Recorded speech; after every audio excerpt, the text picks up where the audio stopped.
क्या आपने कभी सोचा है कि इतिहास की किताबों में छपी तस्वीरों को सिर्फ इसलिए बदला जा सकता है क्योंकि वो किसी को असहज कर रही थी, और वो भी एक ऐसी मूर्ति को जो 4500 साल पुरानी सिंधु घाटी सभ्यता की सबसे बड़ी पहचान है।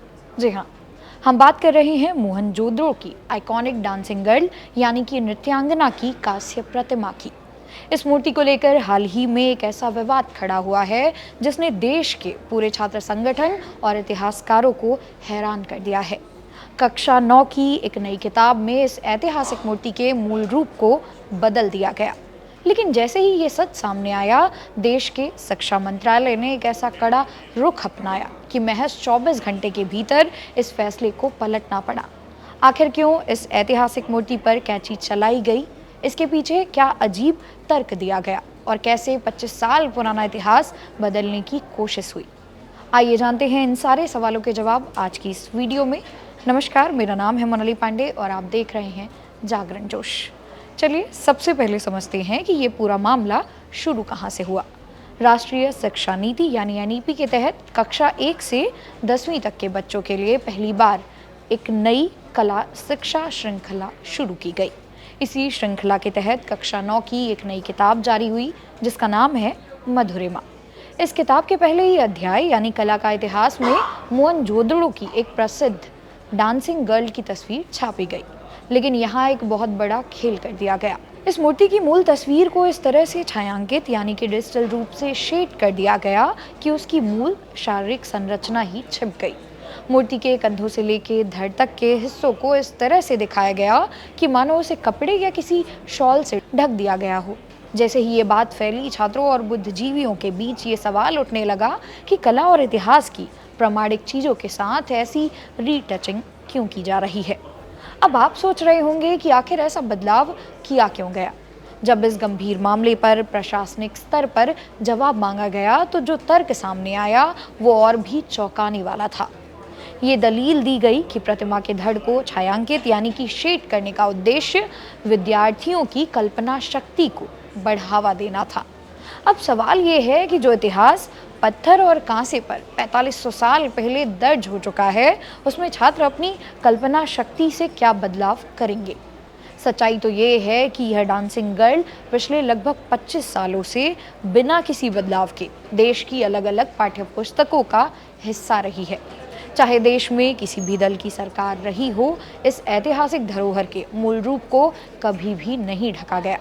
ऐसे में अचानक कल्पना शक्ति के नाम पर ऐतिहासिक सबूतों के साथ छेड़छाड़ करना किसी के गले से नहीं उतर रहा है।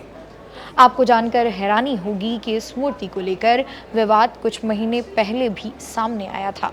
जब कक्षा 6वीं की सोशल साइंस की नई किताबें तैयार की जा रही थी, तब भी कुछ अधिकारियों ने डांसिंग गर्ल की तस्वीर को अध्याय के बिल्कुल पहले पन्ने पर छापने पर आपत्ति जताई थी। उनका तर्क था कि यह प्रतिमा नग्न है और इसे लेकर समाज में विवाद खड़ा हो सकता है। हालांकि उस समय किताब बनाने वाली समिति के विशेषज्ञों ने इस रूढ़िवादी सोच का कड़ा विरोध किया था। काफ़ी बहस के बाद तस्वीर को पहले पन्ने से हटाकर किताब के अंदर के पन्नों पर छोटे आकार में छापा गया था, लेकिन कम से कम उसके मूल रूप से छेड़छाड़ नहीं की गई थी।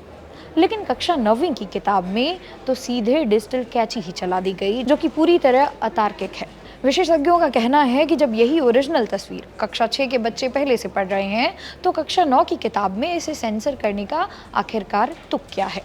लेकिन कहते हैं ना कि इतिहास को ज़्यादा दिनों तक छिपाया नहीं जा सकता। जैसे ही ये पूरा मामला मीडिया में उछला, देश के शिक्षा मंत्रालय ने इस पर तुरंत कड़ा संज्ञान लिया। सोमवार को ही इस पर तुरंत स्पष्टीकरण मांगा गया और इस दबाव के बाद परिषद को झुकना पड़ा। महज 24 घंटे के भीतर इस विवादित फैसले को पलटने का निर्णय ले लिया गया। अब नया अपडेट ये है कि इस ऐतिहासिक भूल को जल्दी से जल्दी सुधारा जा रहा है। पहला, डिजिटल बुक्स में तुरंत बदलाव किया जाएगा।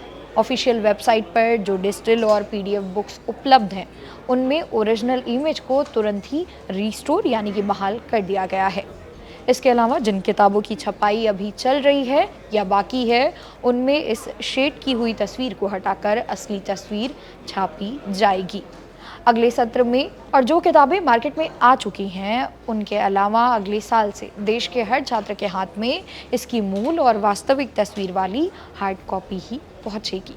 दोस्तों, करीब 4 इंच की यह छोटी सी कांस्य प्रतिमा सिर्फ एक कलाकृति नहीं है, यह इस बात का सबूत है कि आज से 4500 साल पहले भी हमारे देश की धातुकर्म तकनीक कितनी एडवांस थी।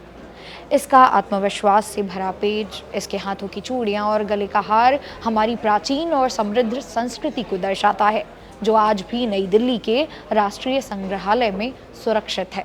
कला और इतिहास को किसी आधुनिक संकीर्ण चश्मे से देखना हमारी विरासत के साथ नाइंसाफी है। स्टूडेंट होने के नाते आपको क्या लगता है? क्या कल्पना शक्ति बढ़ाने के नाम पर इतिहास की तस्वीरों को बदलना सही था, या सरकार ने इसे सुधार कर बिल्कुल सही कदम उठाया? अपने विचार हमें कमेंट सेक्शन में ज़रूर साझा करें। वीडियो पसंद आई हो तो लाइक और शेयर करें। मेरा नाम है मोनाली पांडे, मिलते हैं अगली वीडियो में।